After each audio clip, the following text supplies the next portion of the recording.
y'all, Ball Card Zero here. Just got back from the show in Hickory, North Carolina. And I'm always really happy when I get a chance to go to a show in Hickory because, number one, Hickory's my old stomping ground. I lived there for a long time, many moons ago, but it still feels kind of like home to me. So whenever I visit, I have a chance to spend time with my family, my kids, may try to visit a couple old girlfriends or something like that. But the other reason, it just seems like that the shows in Hickory are some of the best shows in the Carolinas. There might be shows that have more vendors or more tables, but it seems like I always come up with a lot of better pickups at the Hickory show as opposed to anywhere else. So always excited to go whenever there's a show in Hickory. A little bit about me. Since this is the first episode, I wanted to spend just about a minute introducing myself. And basically my story is this. I collected ball cards, started about 89, 90, somewhere around there, like most kids did, and then got out of it around the mid-90s, right around the strike. But I've recently got back into it. I mean, I've always kind of been into it between now and then, but just recently started really getting into it again, like a lot of other people, because this hobby's really picked up some steam here lately. But what I like to collect, or better yet, what I don't want to collect, I don't buy anything new as far as packs or boxes or anything like that. I usually I might buy an individual card every now and then, but for the most part, it's all vintage stuff. And the other thing I don't really want, I don't have a single card that's graded. I just don't. I don't need that because I'm not going to resell it. All this is going in my personal collection, and I don't need somebody else to tell me the condition of a card. I can look at it on my own and make that determination, and then I can figure out if it's worth it or not. And in fact, I'd rather have a little condition issue, maybe a little print booger, or rough around the edges or something, because that means it's usually a better price. And that's what I'm looking for. I'm looking for bargain prices. You can go 7 counties in any direction. You won't find a person that's cheaper than me. So I like to save $1. So let me go in and show you some of the cards I picked out. Now, before I show you the cards, I had to think of the order that these cards, I was going to show them to you. So I thought this would be a perfect way to start off with this card right here. Greg Jeffries. If you know, you know. If you were a collector back in 89, 88, this was the can't miss prospect back then. This Greg Jeffries was supposed to be the combination of Don Mattingly and Wade Boggs. I mean, he was going to be just the big superstar. And it seemed like back then, every couple of years you had one. You got Greg Jeffries, Todd Van Poppel, Brian Taylor, and if you hadn't heard any of them, well, there's a reason. Greg Jeffries wasn't a bad player. He actually made All-Star once or twice, I think. Maybe he won no, I don't think he won a batting title. But and fact check me on that, Madam Editor. But one thing that's weird about this is that Mandela effect. I remember an 88 Topps. I really do. I guess there wasn't, though. I thought he had some 88 cards, and I thought 88 Topps was one of them. I remember seeing it because it said something. I can't remember. But apparently he didn't. So I guess this is his first Topps card. Not worth anything now. I only paid a dime for it. But one thing I do like are league leader cards. One reason I like them is because usually you have 3 or 4, sometimes 5 players on one card. And if they're leading the league, well, then they're doing pretty good. They're usually All-Stars, Hall of Famers, something like that. But I've got something on my hat. Anyway, so wanted to show you this right here. This is from the 69 set, but it's from the 68 season. This is the ERA leaders from the 68 season. And you can see for $1, I paid $1. I just said that. But it's the Bob trifecta. You got Bob Gibson, Bob Boland, and Bob Ville. The main thing here is Bob Gibson. So it's a Bob Gibson card from the 69 sets for $1. So and you can see it, there's some condition issues, but again, for $1, you'd probably pick that up as well. Another league leader card. This is from the 72 set. You got Fergie, Steve Carlton, and Tom Seaver, Hall of Famers. And then also down here, you got Al Downing. Al Downing's claim to fame, he's the one that gave up Hank Aaron's record-setting home run, number 755. 1972, or I'm sorry, 71 set. Guy, you can't overlook the 71 set because it's so that black background, those black borders, you can see they just show up every little defect that there is. But pretty big names. You got Johnny Bench, Tony Perez, and Billy Williams. Again, only $1. Here's a couple cards that I picked up. I'm going to go through them real fast. I paid $1 for every one of these cards. I just like them because they're kind of reflective. They're shiny, which is real popular nowadays. Here's a Joe Montana, some Frank Thomas cards. Check that out. There's a shimmery Greg Maddux card. And I don't know much about these cards. I just know that I just like the way they look. Karl Malone. Look at that background on that one. That's a cool card. Good old Jerry Rice. Elway. I like the Dolphins growing up, so here's a couple of their cards. Marino and Ricky. Derrick Brown for Auburn. Rose, Brown. They're both acronyms. Slick Magic Johnson. Sounds like the name of a porn star. David Robinson. Bunch of David Robinsons. Larry Bird with the Dream Team. And Mike Allstott, rookie. Real hard to say. Real hard to think of Mike Allstott without hearing Chris Berman in the background. One thing that I started doing a couple years ago was trying to complete a 1975 Topps baseball set. And I already had the Yount rookie, the Brett rookie, and most of the star cards. So anytime I go to one of these shows, I try to pick up any cards that I'm missing from that set to work toward completing it.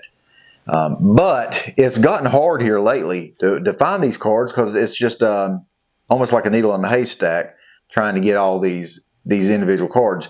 But I'll show you some of the cards that I picked up. Here's a Catfish card. Now, you can already see what the issue is on it. But the thing is that I'm going to continue to look for another Jim Hunter card. But at least I can put this in the binder to say, hey, I've got it. But I'm still going to try to find another one. Doyle Alexander, a common. Don Baylor, he's not really a common, but not exactly a star player either.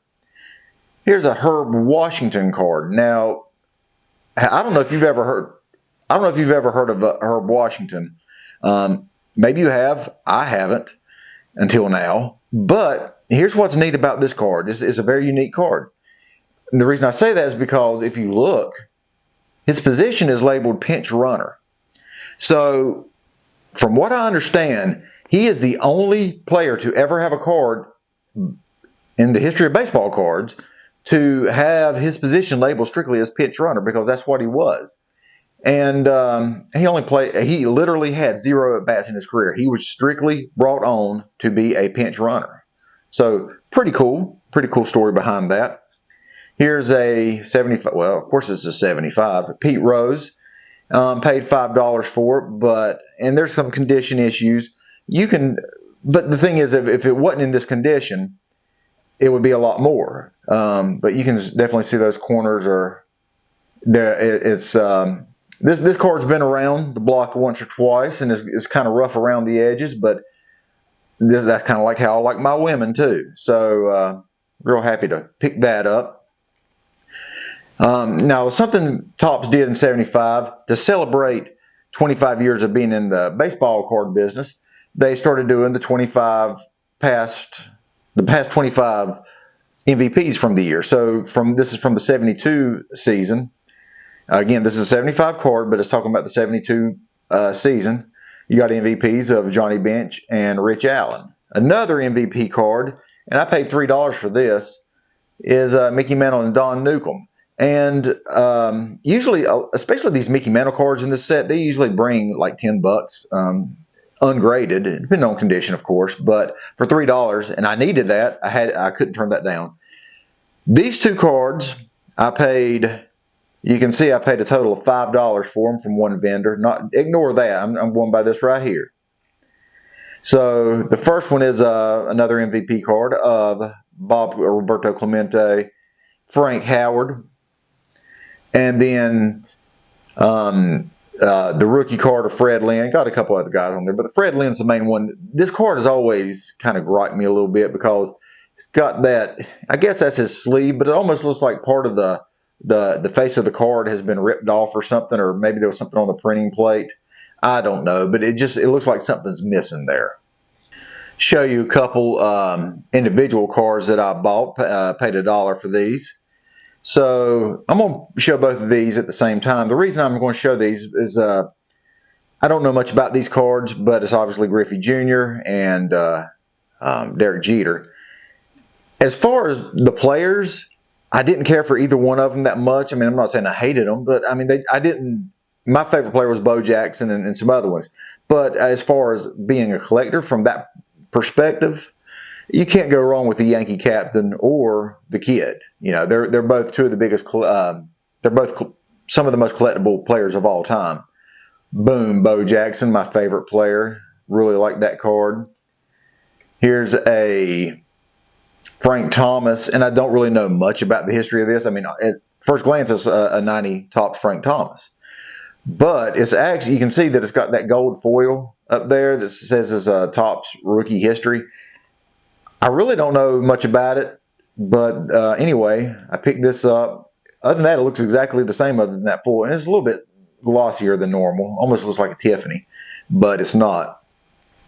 All right, for this next one, I got to crack open a cold one right here. Good old Sun Dope. Even got a Earnhardt on the front. So bottoms up. Man, that's some good stuff. Yeah, I can feel my teeth rotting away right now, but it's still good. So, going to look at a few NASCAR cards, and my God, I heard everybody just groan all at the same time. Listen, NASCAR is still pretty big here in North Carolina, and especially the All-Star race is going to be ran at North Wilkesboro later tonight, so still a pretty big deal. But anyway, picked up these two cards, and the first one is, Earnhardt himself. And really, there's not too much spectacular about this card other than it just being Earnhardt. But, oh, man. Oh. Anyway, so, yeah, I like this card just because it is Earnhardt. But, you know, it's just pretty standard for him. I mean, look at him. He just, Earnhardt being the intimidator, scaring the hell out of somebody. And then this one here says $10. Only paid $1 for both these cards. Handsome Harry Gant. Looks autographed. I can't swear to it that it's autographed, but Harry Gant just lives right up the road in Taylorsville, and he does a lot of autograph signings. I mean, you know, if the city puts in a new manhole cover, he's out there signing autographs to help with the publicity. I mean, he's just everywhere. In fact, he was actually at the signing autographs at the last show in Hickory. So, and it looks like his signature. So I feel pretty comfortable saying that that is his autograph. Here are two current Braves cards. Austin Riley, Spencer Strider. Austin Riley looks like the 71 set. And I paid $1 for both these cards, each one of them. And then, like I said, a Spencer Strider rookie. And, man, he's really lighting them up this year. But, you know, I'm real happy to pick these up, especially for $1. However, these cards, they're not for me. They're for my mom. Mom Card Zero. She is a huge Braves fan. She loves the Braves. She doesn't miss a game. If they're on TV, she's watching them. And, in fact, she is downstairs right now watching the Braves. The only thing is that the game is actually on rain delay. So the game that she's actually watching is one that has already been played, and she is just as happy as she can be watching that game because they're winning. And I just don't have the heart to tell her that's not the game that she was wanting to watch. So if you hear somebody cheering, it's her cheering for a game that happened back in April. Bless her heart. Some Zach Thomas cards. Now listen, Zach Thomas, he's got a good chance of going in the Hall of Fame. And so right now would be the time to pick up his cards. And look at this one. That one's really cool looking. And this one, I'm assuming this is rookie. But Zach Thomas, I think he made pro or all pro like 5 or 6 times. I mean, he was one of the best linebackers. Madam Editor, fact check me on that. I'm sure you will. Another Dolphins card is this right here. It's Tua, and bought a couple of his cards at this show. But I do some photography, and so I understand what's going on here as far as like the background, and so I'm assuming that this right here is actually in a shadow, and obviously this is not. Which means if this is in the shadow, then Tua is the player standing in the shadow. So I guess what they did was they focused on the player and got the proper exposure, which meant the background was overexposed or blown out. And it looks like there's a nuclear explosion going on or something, but it just gripes me that they would even run this. I mean, in the world of digital photography. 2 hours later. Or better yet, just pick a different photo. Here's a 72 passing leaders, Roger Staubach, Greg Landry, and Bill Kilmer. Charles Barkley. Speaking of bad photography, look at that. Put a cape on him because it looks like he's flying through the air. It's just, I mean, this is Charles Barkley. They could have had, I know they had more photos than this that they could have used. It's just really weird. He's got his junk right in his face. I mean, it's almost like the only thing this card is missing is a hole punch piece of plywood to make it a glory hole. Here is Akeem Olajuwon before he changed his name, and I can't tell if that's red or orange on yellow, or I mean that color combination for the name is just god awful. Yellow and orange or yellow and red, it's just not a good color combination. It just doesn't work, and that's one reason that a lot of teams, professional teams, they just don't use that because it's not very attractive. But here's a card that really makes me happy. This right here, David Robinson.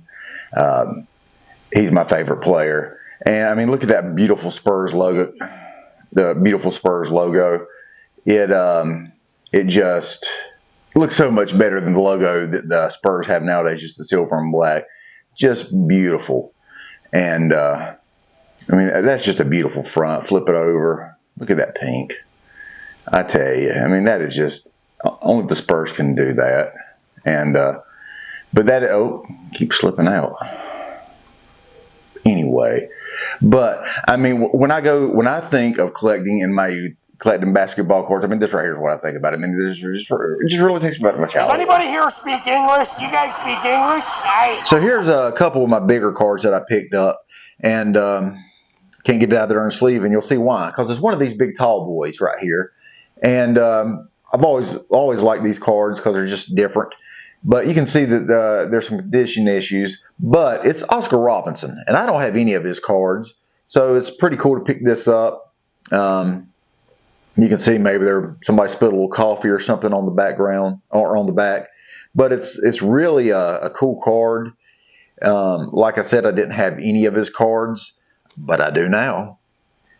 Another player that I didn't have any of his cards, but I do now, is this right here. Leonard Robinson. I'm joking. Pistol Pete. You can see I paid $3. I can't remember if I said it. I paid $5 for that Oscar Robinson, and $3 for this. And it's just a cool card, and it's from the 80 set, I believe. But you can see that this is probably one of his last years, maybe his last year in the NBA. A big NBA rookie that I picked up right here. Check this out. Allen Iverson is a Sterling rookie. Paid $5 for it. And Not my favorite player, but definitely very collectible, so I had to pick that up. Now, at this same dealer, all those cards came from the same dealer. He had a couple cards that really they're going to help me with my 75 set.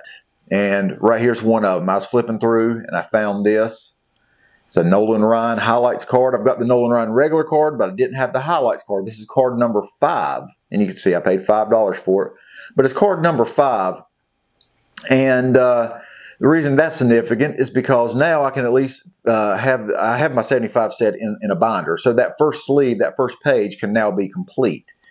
But this right here, you can see that it talks about Ryan's third straight year of 300 strikeouts, which this is right in the prime of Nolan Ryan's career. Well, he played for so long. He never won like a bunch of awards or anything, but I mean, look at all the records he's got. You know, he has to be proud of that.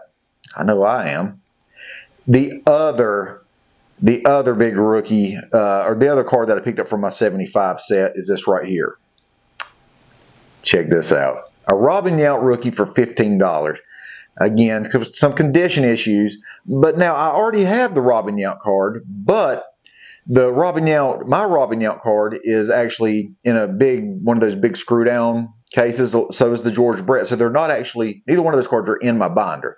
They are in the big plastic screw downs that you remember seeing from the 90s. So I bought this for $15 because it's a good deal, but I also bought it because now I'm going to put this one in the binder itself. So once I get everything done, I'll have a complete set. So inside the binder. So I'm real happy to pick this up. And, you know, it's almost kind of poetic that this would be, with going to, this first episode would be me going to Hickory, my favorite show, and it ends with me finding a Robin Yount rookie, which Robin Yount was my first big pickup card, the first big card that I ever bought. I think I paid $50 for it in like 89 or 90. So that's one reason I like the 75 set. And it just seems really, it's fitting that this would be found at the Hickory show and in my first video. So real happy about that. All right, so folks, the rest of this stuff I'll probably do in another episode, but I want to at least show it to you while we're here. And I bought this at the Hickory show. I bought this for $20. And you can see it's just, I could have spent all day at this one guy's table. He had so much stuff. And you can see this is exactly what I'm looking for. I mean, you got a Canseco rookie. You see a bunch of 75 cards on the front. But I'm going to go through this in another episode along with some other stuff that I picked up. But I'm so happy to go through or to find all this right here. You can, on the back of it is a 73 Yaz card, and I bet you know what that is. I know. Anyway, we'll find out in the next episode. Also, I picked this up right here. It is a. We got a 91 Donruss factory set. And honestly, I don't care that much about Donruss, the factory set. But what I do care about is that right there, the Leaf Preview cards. You get 4 of those in there, so I'll probably do that in another episode. See which Leaf Preview cards I can pick up. I think there's a Griffey, a Bo Jackson. I mean, who knows what I'll get. And then,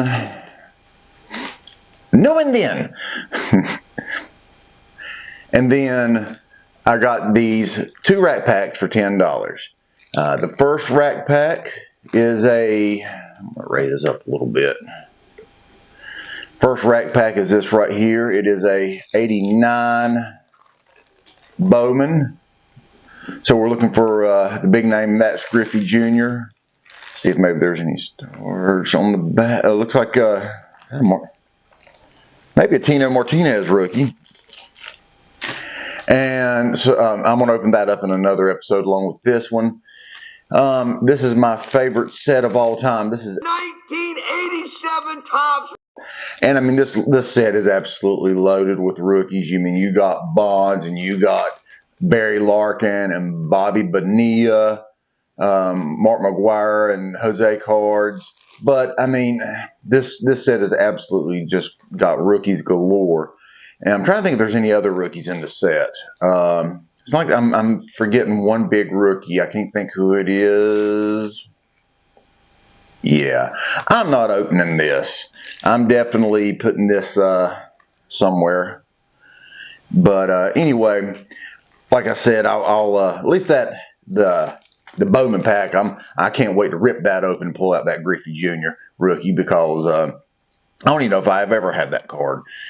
But I tell you, I'm just so happy that to go to the show and start this series of videos just to build up my collection again. I mean, I once had a pretty impressive collection, but I lost it, and now I'm in the process of trying to build it back up again. And just I'm really excited to do these videos. I'm really enjoying it. I hope you're enjoying it as much as I am.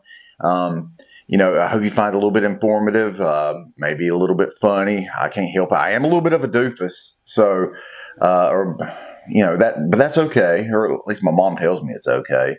But you know, I really am enjoying it. I hope you do too. And I plan on being at the next show, going to the next show in, I think it's Raleigh, and then Mooresville, like 2 weeks after that. So I'm really, really looking forward to these next few shows. There's even a couple big shows, one in Myrtle Beach and one in Gatlinburg later in the year that I hope to go to, make a whole weekend vacation out of those. But we'll take steps toward that on down the road. But right now, I guess I'll probably just wrap up this episode. And it went a little bit longer than I expected, but with it being the first episode, there's a little bit more to cover. But anyway, I guess without anything else, we'll wrap this up. So until next time, y'all have a good day.